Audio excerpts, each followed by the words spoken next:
Mosab Abu Toha, forever homeless. Before my long travel, I packed my suitcases, stuffed them with some sand from our land, some scent from my mother's kitchen, and sounds of birds in the morning. And in my pockets, I put the four directions. My hands are the compass. At the airport, I begged the officer not to open the suitcases, and if needed, to touch my clothes gently. Otherwise, I will be standing on nothing, surrounded by nothing, see nothing. I will be weightless and forever homeless. Bonsoir, chères mesdames et messieurs. Je suis très ravie de vous présenter notre dernier événement de la soirée. Hervé Letellier présentera son roman L'Anomalie en conversation avec Velibor Čolić. Merci. Alors, on va commencer. Bonsoir, merci à tout le monde d'avoir venu saluer notre grand écrivain Hervé Letellier. Je m'excuse pour ma voix à la Tom Waits. J'ai chanté trop fort hier soir. Et puis, voilà, c'est toujours particulier pour moi de dire quelque chose à Sarajevo.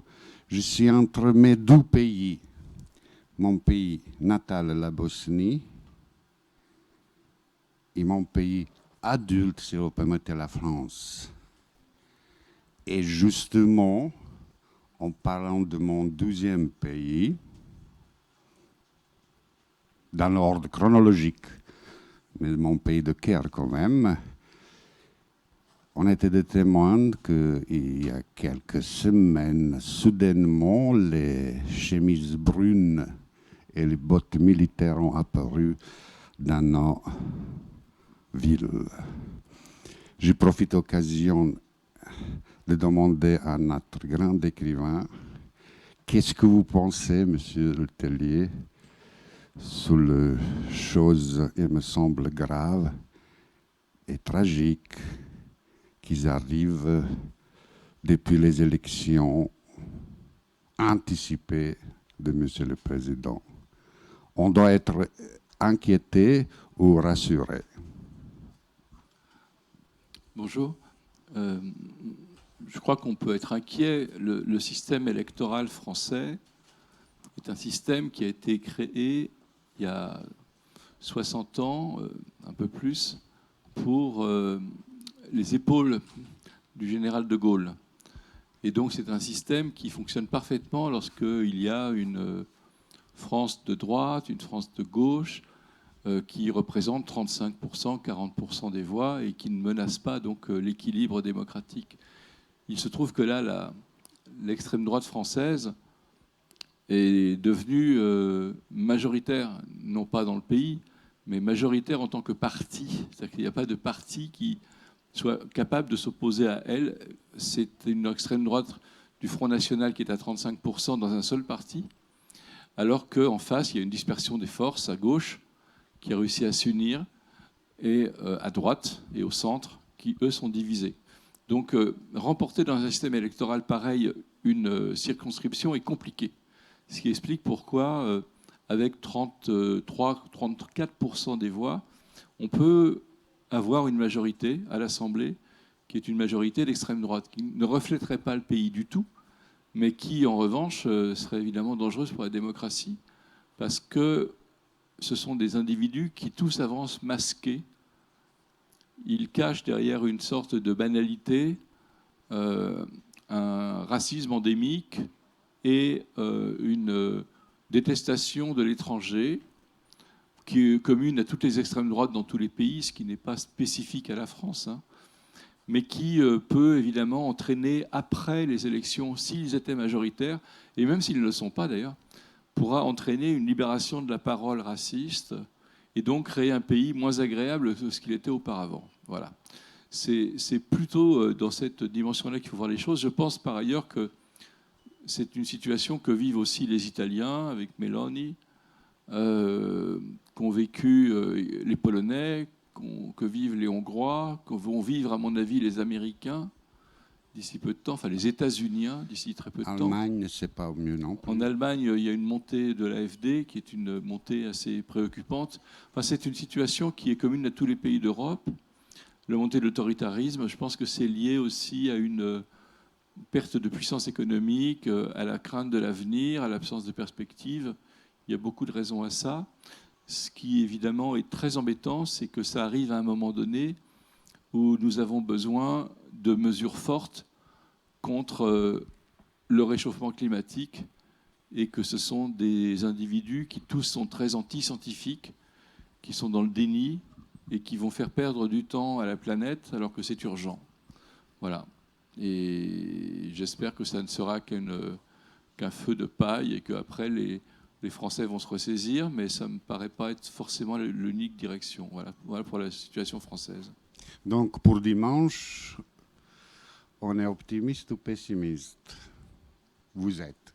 Moi, je pense que la situation a basculé entre les deux tours. Je pense que le recul actuel auquel on assiste est un reflux léger du vote Front National, une croissance du centre de la droite et aussi des forces de gauche.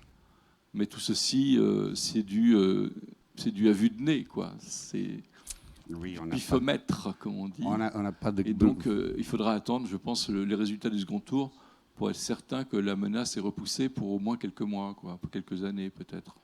Mais ça ne change pas le problème de fond, quoi. Non, hélas, non. Mais nous sommes ce soir ici pour parler de un excellent, et je pèse mes mots, roman, L'Anomalie. Là, vous avez en version VO, c'est édition Folle chez Gallimard, et toute récente traduction en bosnienne, on dit Anomalia.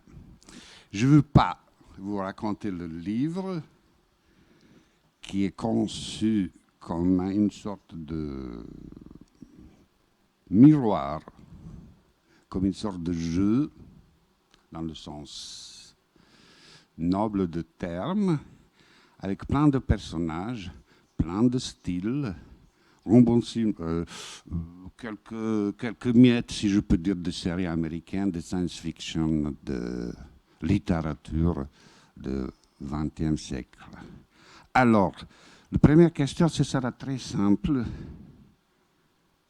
Combien de romans, finalement, y a-t-il dans votre livre? C'est une question à laquelle je peux à peu près répondre parce que je les ai comptés. Donc, il y a 9 styles différents, certains fusionnant au fur et à mesure qu'on avance dans le livre pour donner une unité. Ça commence par un roman qui est un policier, qui obéit au code linguistique du policier. La première phrase est indicatrice que c'est « tuer quelqu'un, ça compte pour rien ». Et cette phrase-là n'est pas écrite dans un français convenable, puisqu'il manque le « ne ». On devrait écrire en français « ça ne compte pour rien ». Bonne chance à la traductrice qui doit faire des efforts pour rendre le barbarisme français. Donc, cette indication, c'est une indication d'oralité. Donc, le premier roman, qui dure finalement 12 pages, 10 pages, le début du premier roman, c'est 12 pages de roman policier. Ensuite, on enchaîne sur 10 pages de roman qu'on peut appeler introspectif. Puis, il y a un roman qui est un roman qu'on peut appeler de comédie américaine, de comédie romantique anglaise, pardon, comédie romantique britannique, voilà, avec une fusion de 2 personnages qu'on suit tout le temps, Adrian et Meredith. Puis il y a un roman d'espionnage, puis il y a un roman de science-fiction, puis il y a un roman du deuil, un roman de la perte, un roman vraiment de l'abandon d'un être qu'on aime. Il y a un roman qu'on peut appeler un roman intimiste sur le drame classique de la séparation. Il y a un roman à la Tom Wolfe. Voilà. Tom Wolfe, c'est un auteur que j'adore, qui a écrit le Bûcher des vanités, il y a quelques 30 ans. Et donc, tous ces romans se fusionnent à la fin pour faire un seul roman.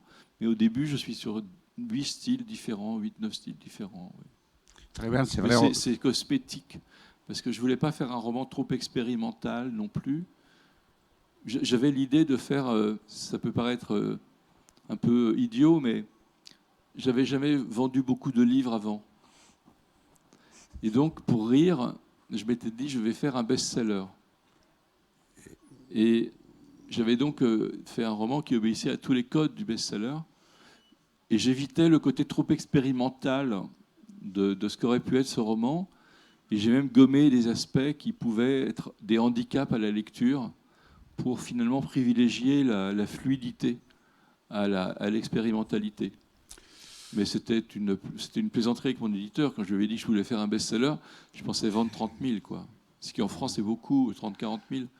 On annonce 800 000 ou c'est augmenté depuis? Oh non, j'en suis à 1,6 million. 1,6 million. C'est énorme en France. C'est juste invraisemblable. Ça n'a aucun sens. C'est le plus gros concours jamais vendu avec celui de Duras, l'amant. Et pour moi, c'est incompréhensible. Mais bon, de toute façon, les succès sont incompréhensibles, heureusement, parce que si on savait pourquoi on fait un succès, ben on en ferait plus d'abord. Et puis on pourrait se cantonner à l'idée de faire des romans pour le succès, ce qui n'était pas du tout mon projet.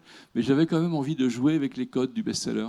J'ai des auteurs que j'aime beaucoup, qui sont pas des très bons, c'est pas des très bons stylistes. Oui. C'est pas des. J'aime beaucoup King, par exemple. J'aime bien King, Stephen King. Oui. C'est pas mal. Et le dernier roman est vraiment bien. Et j'aime aussi Michael Crichton. Je vois le... Michael Crichton qui fait des romans un peu thriller et qui avait fait la série Urgence, qui avait permis à George Clooney de démarrer. Voilà. De devenir beau garçon.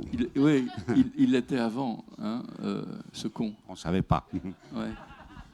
Et voilà. Et donc j'aimais bien cette construction-là qui prenait le lecteur un peu par la gorge et qui l'emmenait jusqu'au bout du livre. Voilà.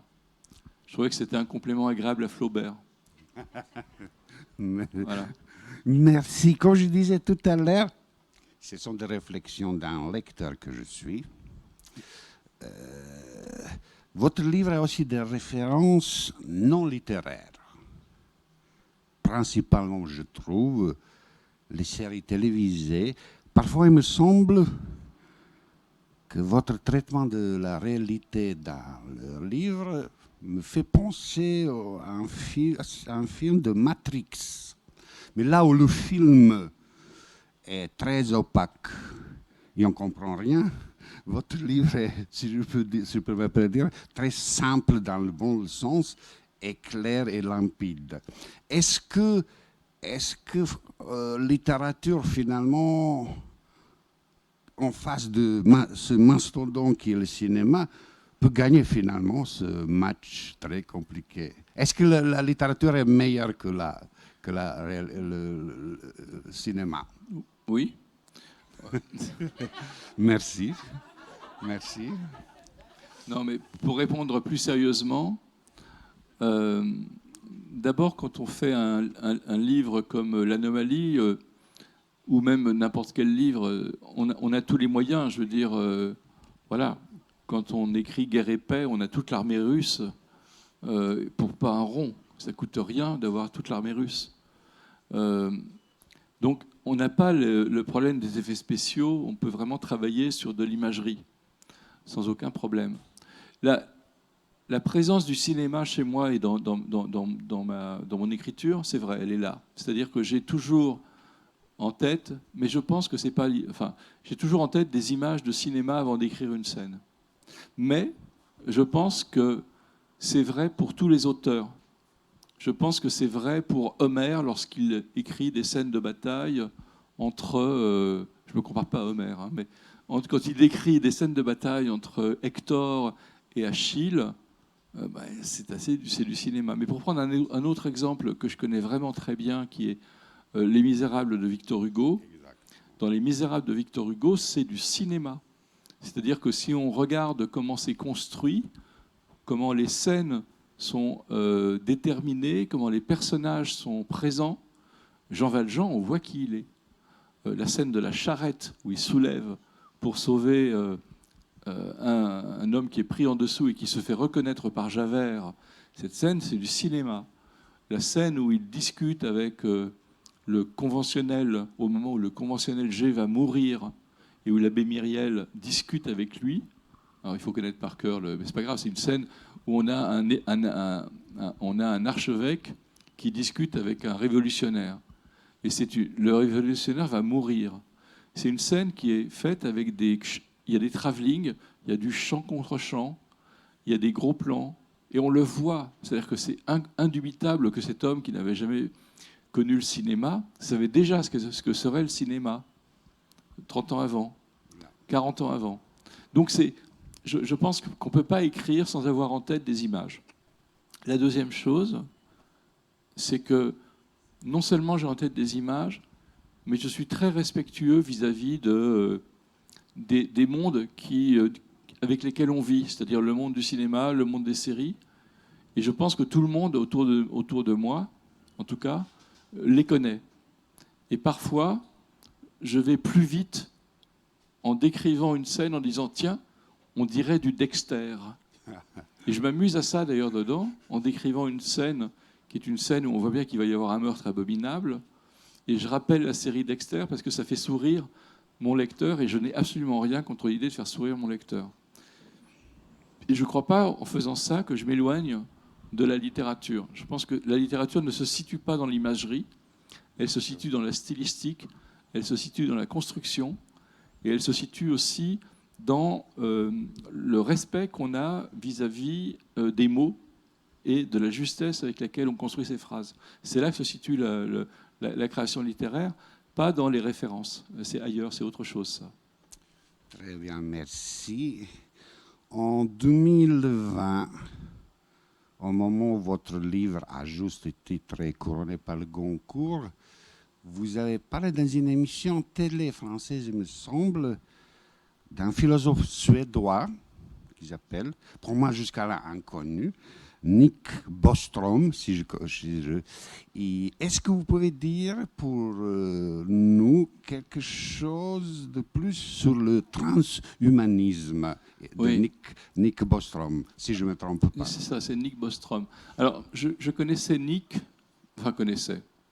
j'avais façon de parler. J'avais vu une conférence de Nick il y a 22 ans, donc en 2002, et à l'époque, j'étais encore un peu consultant sur certains événements scientifiques. Et je voulais l'inviter à une conférence sur la simulation, parce qu'il avait élaboré cette idée de la simulation. Et aujourd'hui, il est devenu un des responsables un peu cinglés, mais bon, du transhumanisme, mais avec des visions très réalistes sur ce que ça va devenir. C'est-à-dire, voilà, il est membre de la société britannique il est consultant auprès du gouvernement anglais sur les questions de transhumanisme. Donc, ce que dit Nick Bostrom et ce qui, moi, m'intéressait, c'était cette idée que je trouvais très intéressante d'inversement d'un paradigme. L'idée qu'on a aujourd'hui, et qui est vérifiée chaque jour, c'est qu'on est de plus en plus capable de simuler le monde. On simule la Terre, il y a une simulation même extrêmement précise de la manière dont le réchauffement climatique va s'opérer dans les 20 prochaines années. On sait de plus en plus faire des jeux vidéo dans lesquels il y a de la simulation.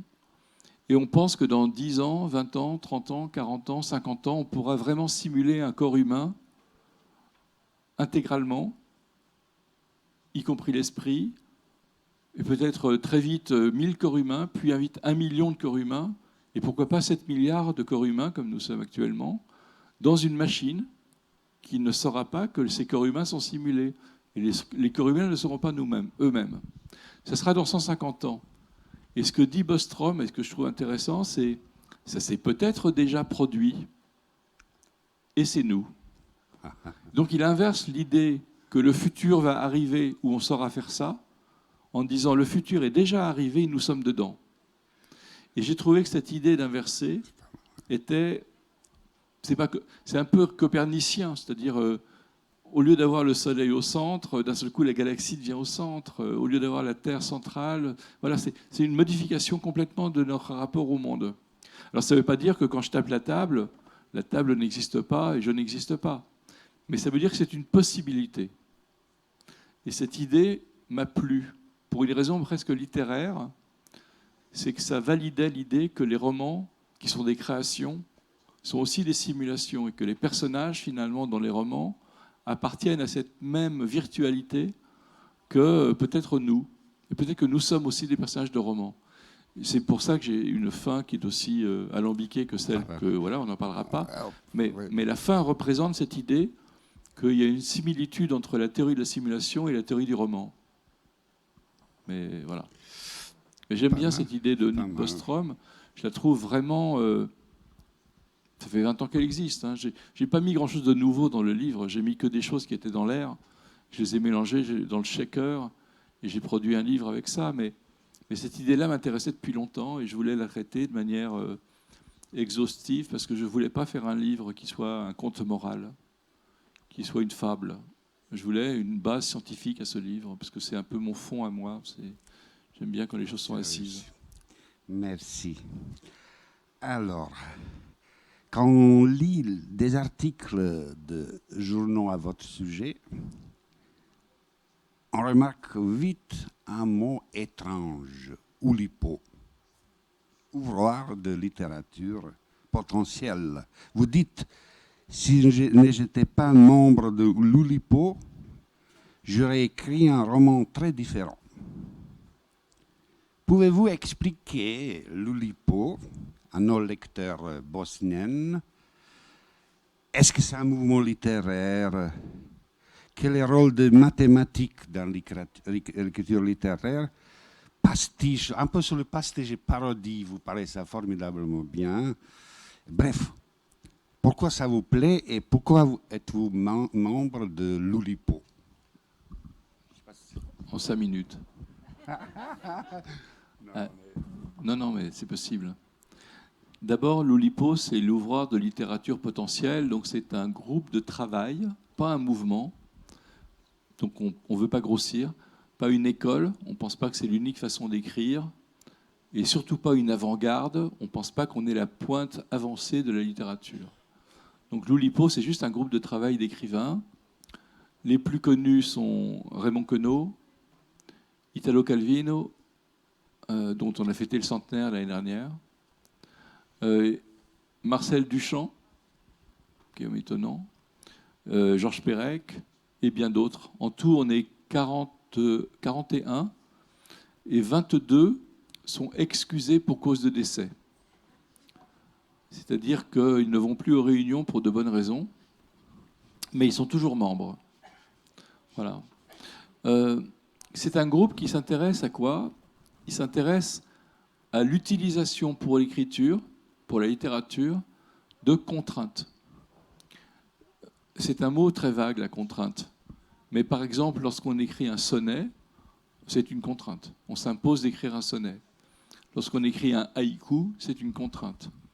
Lorsque Georges Perec écrit un livre sans la lettre E, c'est une contrainte. Lorsque, toujours Georges Perec, écrit un livre qui s'appelle La vie, mode d'emploi, Life a User's Manual en anglais, il le fait sous contrainte. C'est-à-dire qu'il impose à chaque chapitre de contenir les éléments d'un cahier des charges très compliqué. Lorsque Italo Calvino écrit un livre, Si par une nuit d'hiver à voyageur, il joue également, comme moi d'ailleurs, sur les styles. Dans Si par une nuit d'hiver de Calvino, il y a 7 débuts de romans, tous différents, peut-être même plus que ça, qui à chaque fois sont des provocations en fait, que fait Calvino, parce qu'il nous emmène dans le roman, puis d'un seul coup, il arrête le roman. Donc c'est une frustration que je trouve très intéressante, mais qu'on ne peut pas renouveler indéfiniment avec un nouveau livre. Donc c'est pour ça que je fais référence à ce livre, d'ailleurs, dans l'Anomalie, mais je ne frustre pas le lecteur. Donc l'idée, c'est quoi? C'est un groupe de travail, de gens qui travaillent soit tout seuls, soit parfois ensemble, et qui décident de faire de la contrainte un levier pour écrire. Pas forcément un outil, hein, mais un levier. C'est un peu différent. Ou même un principe. C'est-à-dire qu'on pourrait faire sans, mais on fait avec. On pourrait faire... ce livre-là aurait pu être écrit sans contrainte, mais j'en ai mis parce que ça m'amusait. Et le lecteur ne les voit pas, parce que s'il les voit, c'est fini.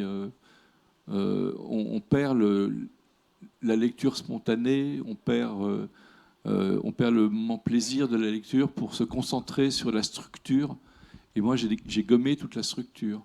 On voit un peu les jeux justement sur les genres littéraires, mais ça, c'est amusant.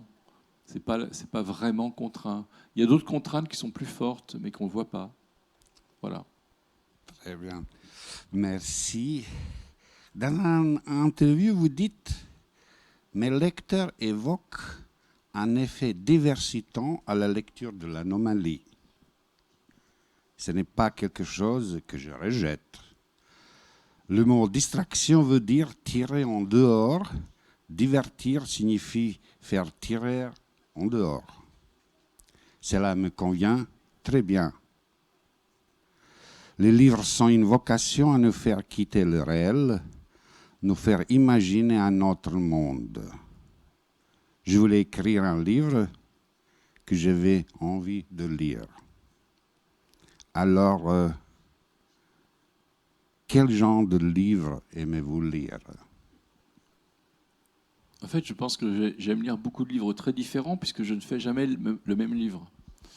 Donc, je dois en fait me lasser d'un type de livre pour que le suivant soit différent de ce que j'ai fait juste avant. Moi, j'aime lire un nombre extrêmement divers de livres, vraiment. Ça va mon panthéon littéraire, c'est 4 auteurs ou 5 auteurs. Borges, Italo Calvino, Romain Gary, Flaubert, Dickens, Edward Lear. Et à chaque fois, en fait, je trouve du plaisir à changer complètement d'univers. Il y a des points communs. Je citais Hugo, il y a des points communs entre Hugo et Dickens, bien sûr. Ce sont 2 romanciers qui fondent, d'une certaine manière, l'un comme l'autre, le 19e siècle français et britannique. Mais il y a des points de divergence tellement énormes entre les deux que A Tale of Two Cities, Dickens peut l'écrire, mais pas du tout Hugo. Donc, moi, j'ai ce goût d'une très grande diversité.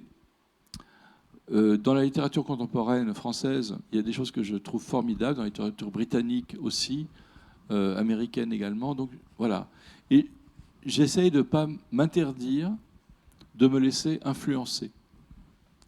C'est-à-dire qu'il y a une phrase de Jean Paulhan, qui est un écrivain français, qui dit ceci: « Il n'y a pas de sentiment plus sot en littérature que la peur d'être influencé. » Et c'est vrai. C'est-à-dire que si on refuse l'influence, c'est qu'on ne comprend pas ce que c'est que l'influence. On n'est jamais influencé par un auteur. Ce n'est pas tout à fait ça. Un auteur, quel qu'il soit, qui vienne du XVIIIe siècle ou du XXe ou du XXIe, écrit quelque chose qui fait écho à quelque chose qui est nous. Et c'est cet écho qu'on prend pour une influence, mais qui en fait est un écho de lui en nous. Et je trouve ça intéressant comme idée. Parce que ça veut dire qu'il y a du Dickens, du Hugo, etc., dans l'écriture qu'on a envie d'avoir, parce qu'on a été happé par ces lectures-là, mais aussi parce que ces lectures-là étaient les seules qui nous influençaient. Moi, j'aime pas Musil. C'est mon droit. Hein. C'est mon droit. Je tiens à dire que c'est mon droit. Je n'aime pas beaucoup Annie Ernaux. C'est mon droit aussi. On est 2. On est plus que 2. Sur scène. Mais cessons-là. Mais donc, on a le droit de ne pas aimer un auteur, c'est parfaitement toléré.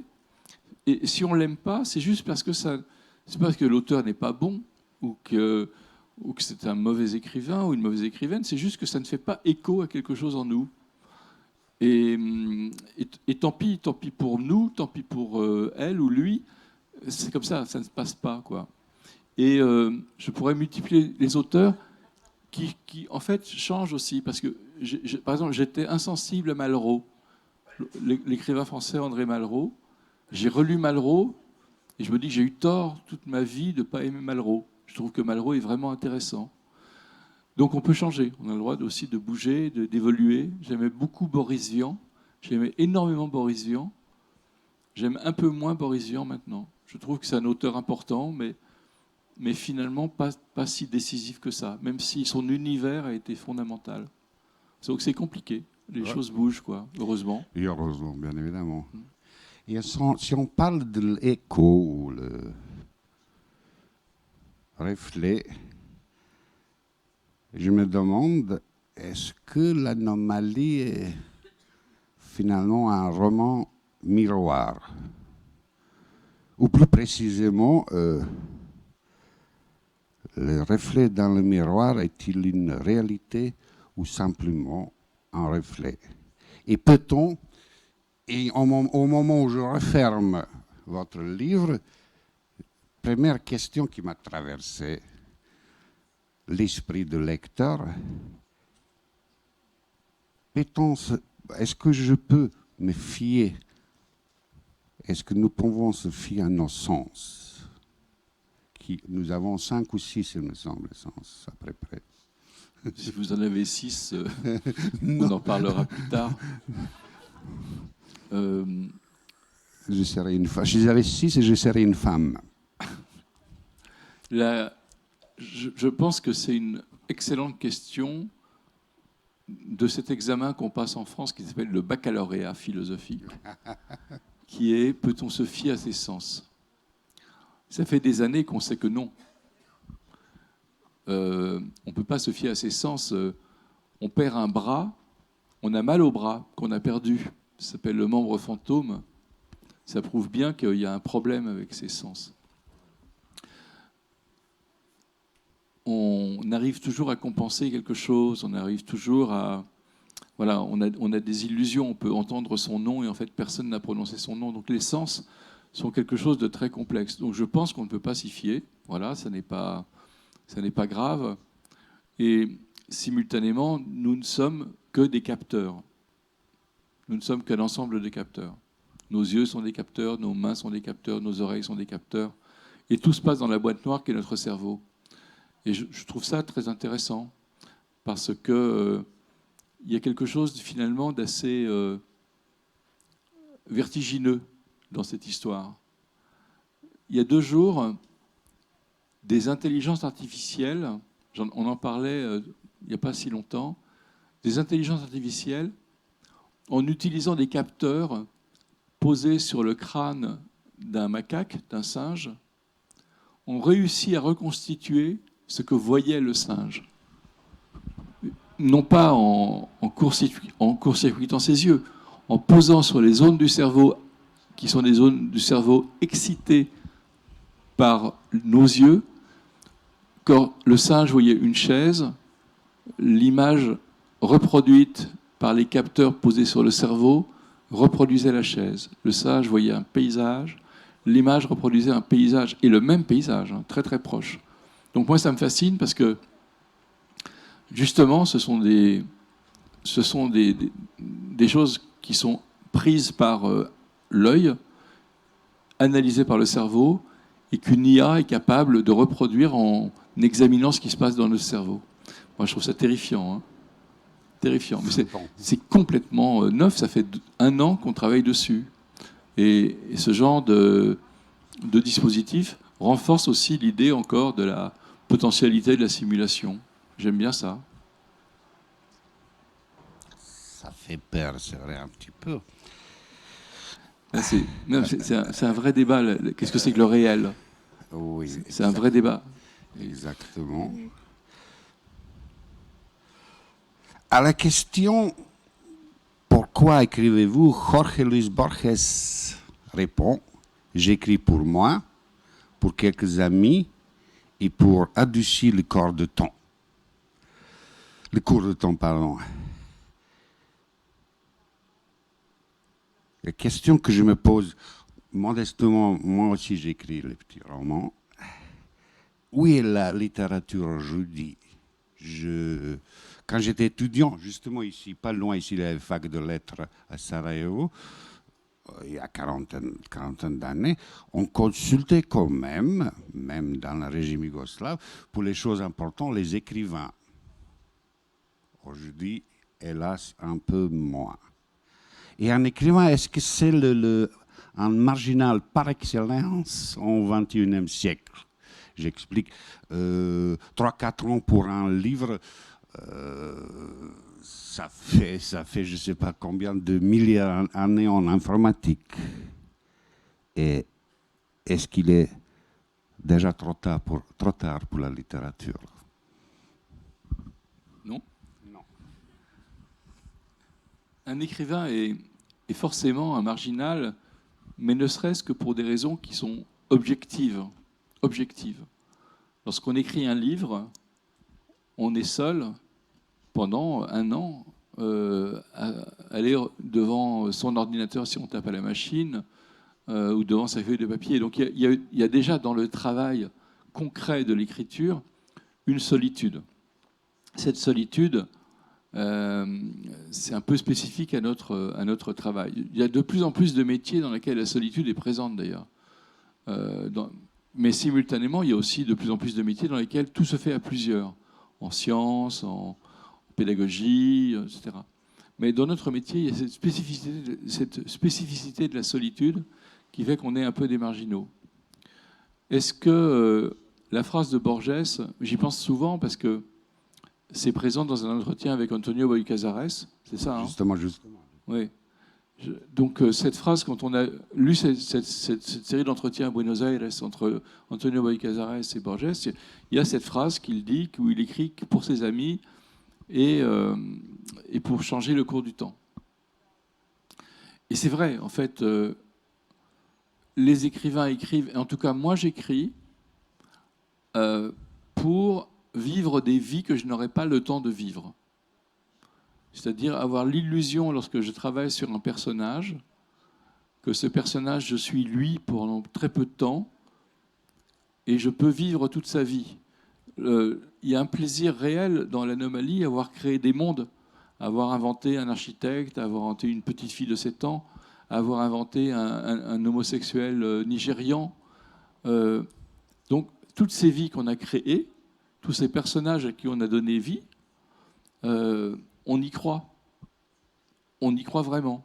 Enfin, c'est une des conditions même de l'écriture, c'est d'y croire assez pour continuer à écrire leur histoire. Et d'une certaine manière, c'est ça aussi influer sur le cours du temps, de notre temps. Parce que c'est du temps en plus qu'on se donne, une sorte d'illusion de multiplicité d'existence. Et c'est pourquoi le plaisir qu'on a est transmissible a priori au lecteur, à qui on propose aussi de changer le cours de son temps. Parce que lorsqu'on a créé un personnage qui, entre guillemets, fonctionne, qui est incarné, qui est plausible, qui est attachant, ce personnage, qui est notre ami à nous, peut devenir l'ami du lecteur. Et c'est un peu ça l'idée qu'on a envie d'avoir. Lorsque Flaubert écrit Madame Bovary, et qu'il tue Madame Bovary, ça le rend tellement malade qu'il vomit. Il est en train d'écrire l'agonie de Madame Bovary qui s'empoisonne au cyanure, et lorsqu'il écrit cette agonie, il est tellement pris de spasmes qu'il en vient à quitter son établi pour aller vomir. Bon, moi je ne suis pas comme ça. Donc je suis moins pris par mes personnages que lui, mais je comprends très bien ce qu'il veut dire. Moi aussi. Parce que c'est la condition sine qua non pour que le lecteur qui voit la mort de Madame Bovary souffre aussi. Et cet investissement dans le temps de l'auteur, dans le temps du personnage, pardon, c'est indispensable pour que la magie opère avec le lecteur. Et donc, je pense que dans l'idée de Borges, qui n'est pourtant pas un immense romancier, hein, qui est un formidable écrivain, mais au niveau roman, c'est pas enfin, je veux dire, fiction, La Lèvre, tout ça, c'est pas des romans, c'est autre chose, quoi. C'est des propositions romanesques, souvent, d'ailleurs, qui ne souhaitent pas aboutir, qui sont des propositions romanesques, des propositions fictionnelles, où le lecteur a autant de travail à faire que lui-même en a fait pour arriver à ça. Par contre, Flaubert, lui, c'est un écrivain pur jus. Et donc, cette manière de créer, c'est une manière que je peux comprendre, parce qu'effectivement, on écrit pour quelques amis.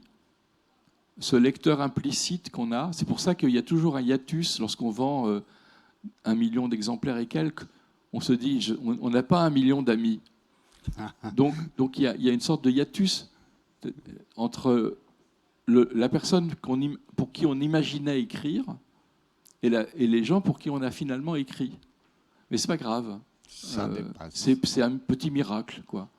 Mais en revanche, je suis assez d'accord avec cette idée d'écrire pour des amis et d'inverser le cours du temps, enfin, ou de transformer le cours du temps. Merci. Vous dites aussi, assez rapidement, au moment où Goncourt tombe, comme on dit, on ne commence pas un prix Goncourt par une histoire de tueur à gages. Alors, moi, comme lecteur, je regarde le livre, j'avance, Blake, puis les autres, et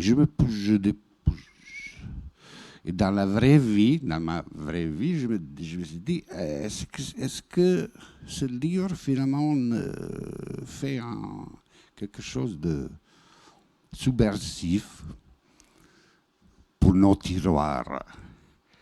Est-ce que des frontières entre littérature sérieuse et non sérieuse tombent devant mes yeux de lecteur? Et finalement, est-ce que l'art populaire est forcément quelque chose de péjoratif? Est-ce que vous pouvez dire que votre livre finalement appartient à la pop culture ou la culture populaire? Moi, je n'ai rien contre les livres populaires. C'est-à-dire, pour moi, rentre dans l'univers des livres populaires Les Misérables, dont on a parlé.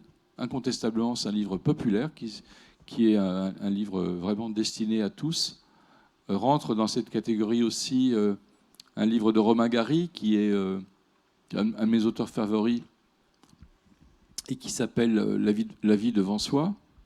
Rentre dans cette catégorie d'autres, toute une série de livres qui sont écrits par des auteurs qui ne sont pas a priori populaires, mais qui créent des livres populaires. Sur la présence de la pop culture, c'était très important pour moi d'avoir de la pop culture à l'intérieur parce que c'était un jeu avec le lecteur.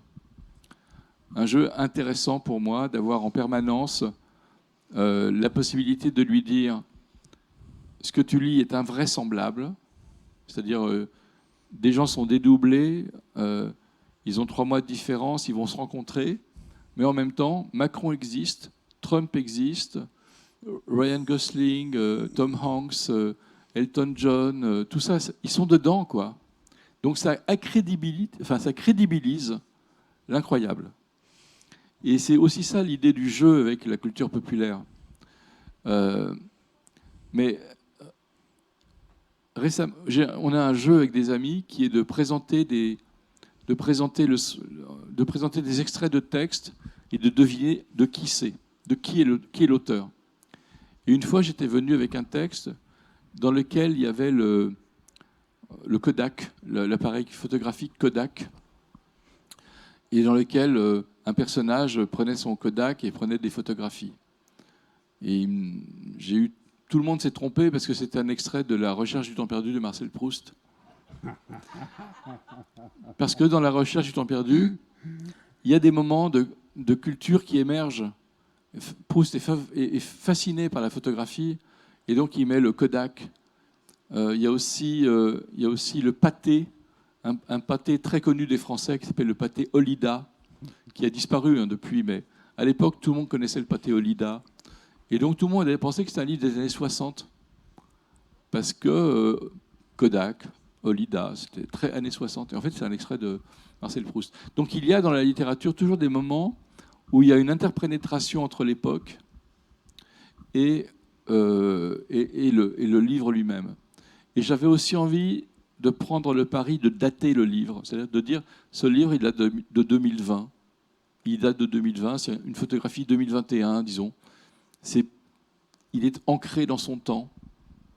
Il n'est pas universel. Parce que je pense que l'universalité d'un livre n'est pas limitée par l'ancrage temporel. Heureusement. Parce que sinon, on ne pourrait pas lire les livres que j'aime, qui sont justement Dickens. Ça m'est égal que ça soit très ancré dans son temps. Les livres de Stephenson que j'adore, c'est ancré dans son temps. Et c'est pas gênant en fait. Il y a même quelque chose de charmant à se précipiter dans une époque. Dans Maigret, par exemple, dans les Maigrets, ça va des années 30 aux années 60, et on pourrait presque savoir, en regardant quels sont les Maigrets de Siménon, à quel moment il a été écrit. Et donc ça ne me dérange pas. J'aime bien cette idée qu'il y ait en permanence du réel de notre temps dans les livres et que ça les limite dans une période donnée. Même si c'est une limitation, c'est aussi une ouverture sur le reste. Merci. Et voilà, pour finir, ce printemps, vous avez sorti un nouveau roman, Le nom sur le mur, toujours chez Gallimard, n'est-ce pas? Annoncé, et là, j'ai pas eu beaucoup de temps, il est sur ma pile, annoncé à l'air comme un roman hybride entre l'enquête journalistique et la fiction. Vous pouvez nous dire quelques mots sur votre nouveau roman? Justement, c'est pas un roman. C'est très rapide. C'est une jolie histoire, en fait. C'est une très jolie histoire. J'ai acheté une maison il y a 10 ans, qui était une maison presque de famille. Ce n'était pas ma famille, mais j'ai demandé à l'agent immobilier de me trouver une maison natale. Et il m'a trouvé une maison. C'était un relais de poste dans un village, un petit village du sud de la France, avec une boulangerie, un café. C'est indispensable pour moi. Et sur le mur de ma maison, il y avait un nom décrit, André Schex. Je ne savais pas qui c'était. Et un jour, pendant le confinement, parce qu'on a été très confinés en France en 2020 avec le Covid, et en revenant de la boulangerie, donc la boulangerie, j'ai vu sur le monument aux morts André Schex, 1924-1944.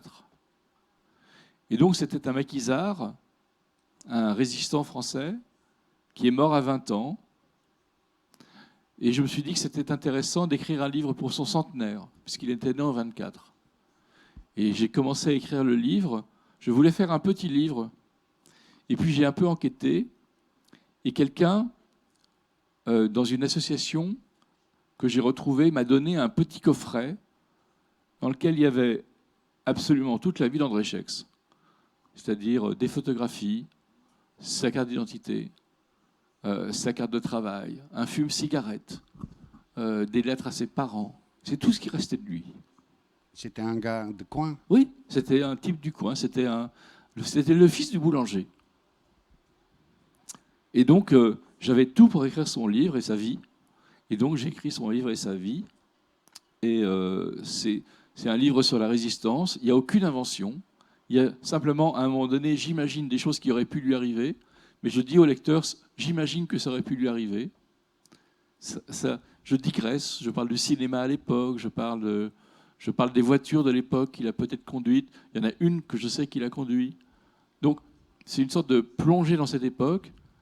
Ça parle du fascisme, ça parle de la résistance, et ça parle de son amour pour Simone, qui est sa fiancée, qu'on voit. Et j'ai eu aussi la chance de rencontrer la fille de Simone, parce que sa fiancée a eu un enfant 2 ans après la mort d'André Schex, et elle avait conservé 30 ans après la mort de sa mère, enfin, elle avait conservé cette fille l'enveloppe rouge consacrée à André Schex. Donc c'est fou, quoi. Ouais. Sa mère meurt, et 30 ans plus tard, elle a encore l'enveloppe. Bon, alors voilà. Une fois qu'on a tout ça, on est un peu forcé d'écrire. Je suis très content de l'avoir écrit, parce que c'est un livre très incarné, quoi. Les photographies sont présentes dans le livre. Gallimard était très heureux d'avoir un livre illustré dans la Blanche. Et, donc, on a des photographies, on a des tracts des FTP, on a le fume-cigarette, on voit tout ça. Et ça nous ramène 80 ans en arrière. Et comme ça correspond un petit peu à notre époque, C'est intéressant. D'accord. Très bien, merci beaucoup. Merci. Ja vas pozivam da iskoristite priliku, maintenant ils vont peut-être poser les questions, vous avez, da iskoristite priliku da postavite pitanje gospodinu Letelije sur pisanje, život, Francusku, sve što želite. Sada je na vama.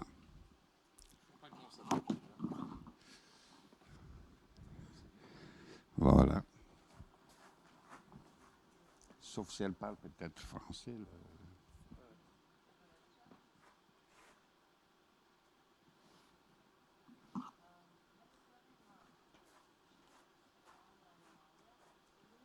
Non, non, non. Non, non.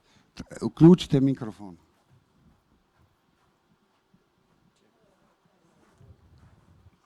Jel čujete sad? Da.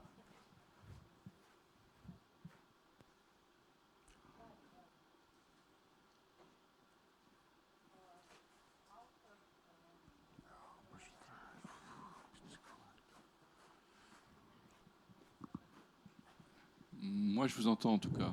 Proste. Hvala. Jedan od brojnih junaka, moram to da pomenem, vašeg romana Anomalija, kaže da je imao problem da svoj roman nazove Anomalija jer je navodno taj naziv već bio zauzet. Da li je to bila situacija u realnom životu? To me zanima. Zato što kad sam kupovala ovaj roman ovdje, meni je ponuđen, ja sam kupila isti takav roman našeg jednog autora koji se zove Andrej Nikolaidis. Tako da sam pročitala oba i ima jedna nevjerovatna zaista čudna situacija gdje doslovno, znači samo se pretoče jedan u drugi. Dakle, mogu se pročitati kao jedan.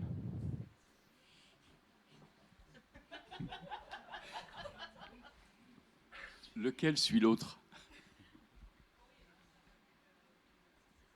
Koji je stariji? Vaš treba pročitati prvi, pa onda kad se završi vaš, onda slijedi ovaj drugi. Alors c'est assez amusant parce que ça va me perturber. C'est assez amusant parce que lorsque j'ai publié le livre chez Gallimard, en août, donc c'était le 10 août, d'un seul coup, quelqu'un chez Gallimard a dit « Mais il n'y a pas déjà un livre qui s'appelle L'Anomalie ?» Et on s'est rendu compte que mon livre sortait le 15 août et sortait le 16 août un livre américain appelé L'Anomalie, en français, hein, traduction d'un livre américain qui sortait en même temps et qui s'appelait Vie Anomalie. Znači imaju 3. Et donc ça fait 3 livres qui s'appellent L'Anomalie. Au moins 3. Au moins 3. Et on a décidé de ne pas changer parce que d'abord, on a fait le pari qu'on verrait moins le sien. Ce qui est très gonflé parce que ce n'était pas du tout les mêmes cibles. Le sien était un vrai roman de science-fiction, je ne l'ai pas lu d'ailleurs, mais c'était un vrai roman de science-fiction. Et puis il y a une loi sur les titres qui fait que les titres avec un seul nom commun ne sont pas déposables. Si vous décidez d'écrire Le Mur, les héritiers de Jean-Paul Sartre ne peuvent pas vous condamner parce que si l'amant, ce n'est pas déposable. C'est trop. Sinon, tout le dictionnaire y passerait et on pourrait peut-être écrire le casoar ou le capi, mais c'est tout, quoi. Et encore.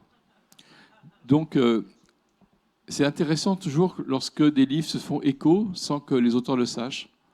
Donc, je n'ai pas malheureusement lu ce livre de l'auteur monténégrin, mais je vais le lire avec beaucoup d'attention.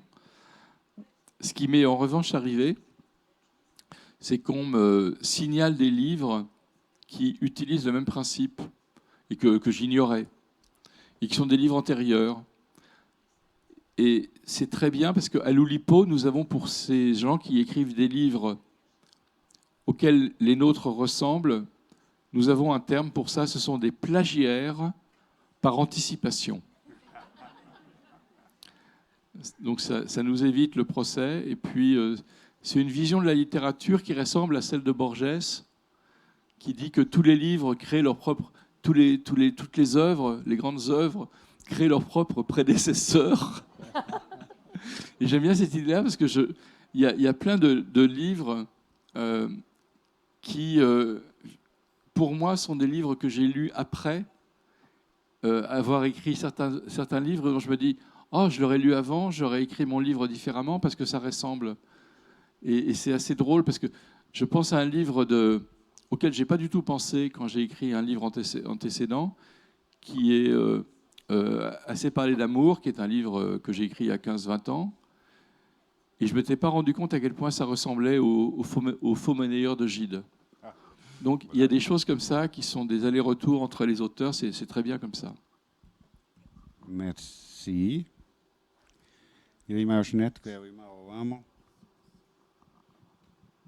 Bonsoir, je vais essayer de poser vous une question en français. Si vous pouvez nous dire les 3 choses principales qui vous inspirent à écrire, les 3 choses principales. De manière générale ? Oui, oui.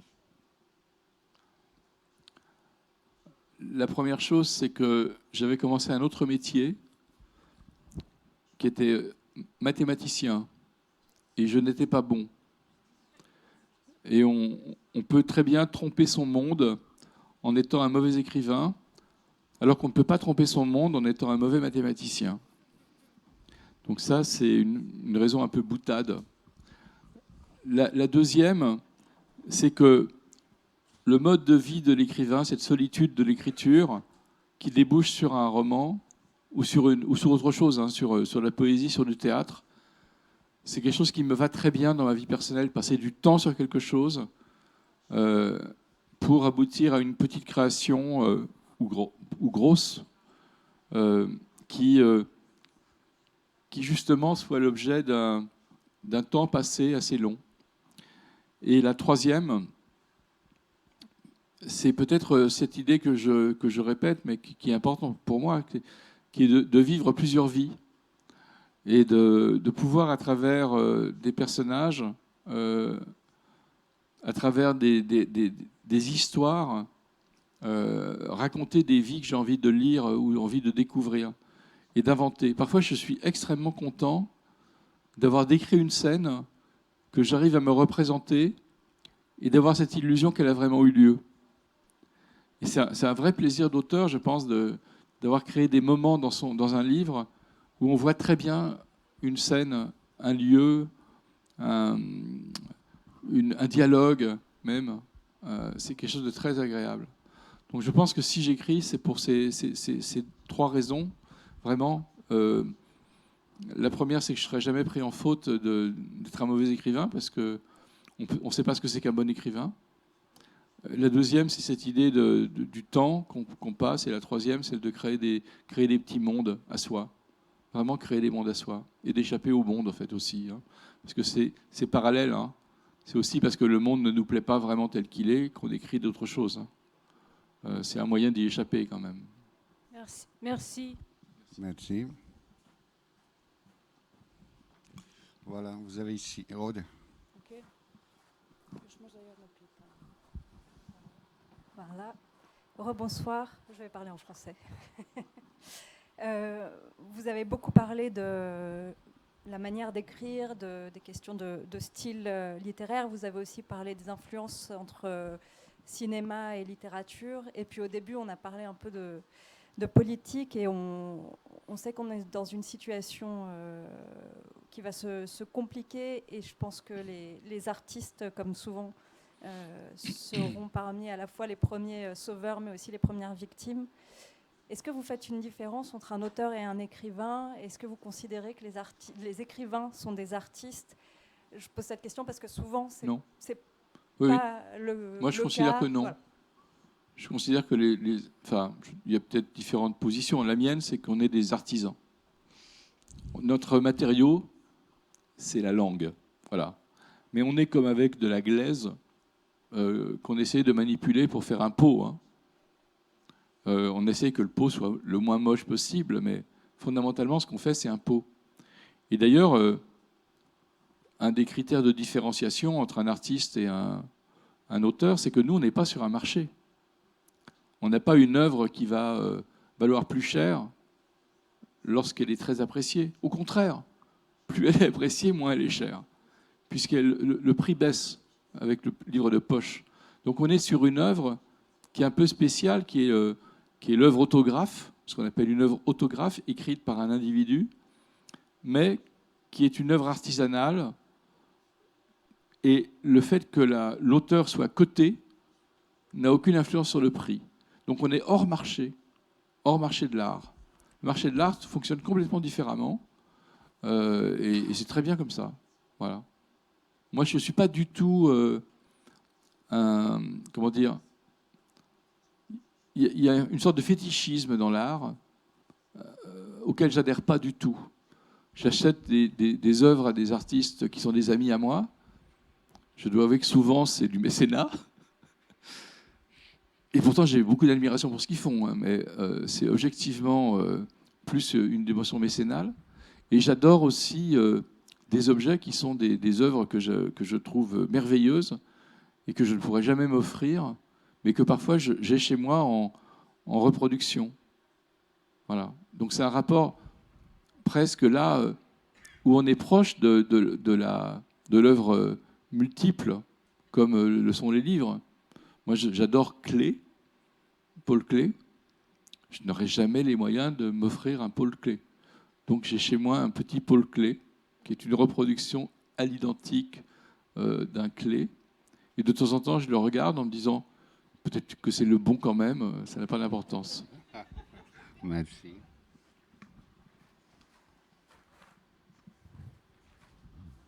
Gotovo. Cette question est intéressante parce que ça pose une question fondamentale qui est l'esthétique de la réception.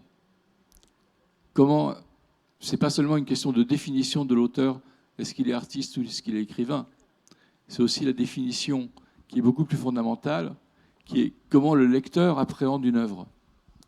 Est-ce qu'un lecteur, par exemple moi, quand je viens de dire que j'avais une reproduction de Klee chez moi, ça veut dire que c'est mon rapport à l'œuvre elle-même qui fait que je trouve cette œuvre formidable. Mais au fond, ça n'est pas un Klee, c'est une reproduction de Klee. Et si on a un rapport de plaisir à une œuvre, là, ça pose une question inquiétante pour l'avenir, qui est que la création va être parfois faite maintenant par des intelligences artificielles. Et que si le rapport esthétique que nous avons à l'œuvre n'est pas ancré à l'individu qui l'a créé, mais simplement à un plaisir esthétique de réception, là, on a du souci à se faire pour les peintres, pour les musiciens et aussi pour les auteurs à terme. Parce que les IA peuvent créer des objets musicaux, picturaux et peut-être bientôt textuels qui entreront en concurrence avec les œuvres vraiment créées par des êtres humains. J'ai vu récemment un faux Van Gogh créé par une IA. Franchement, c'était pas mal.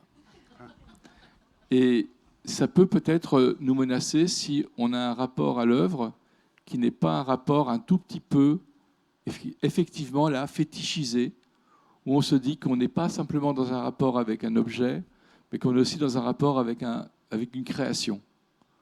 Alors peut-être que les IA créent, mais jusqu'à présent, c'est surtout les humains qui créent. Mais ça pose une vraie question, ces questions du rapport esthétique. Voilà, merci beaucoup. On s'arrête là. Hvala najljepše. Zaustavljamo se za večeras ovdje. Knjiga je prevedena na naš jezik. Knjiga je odlična. Provedite u prijatnom časkanju ostatak večeri i sutra Bukstan nastavlja. Merci beaucoup.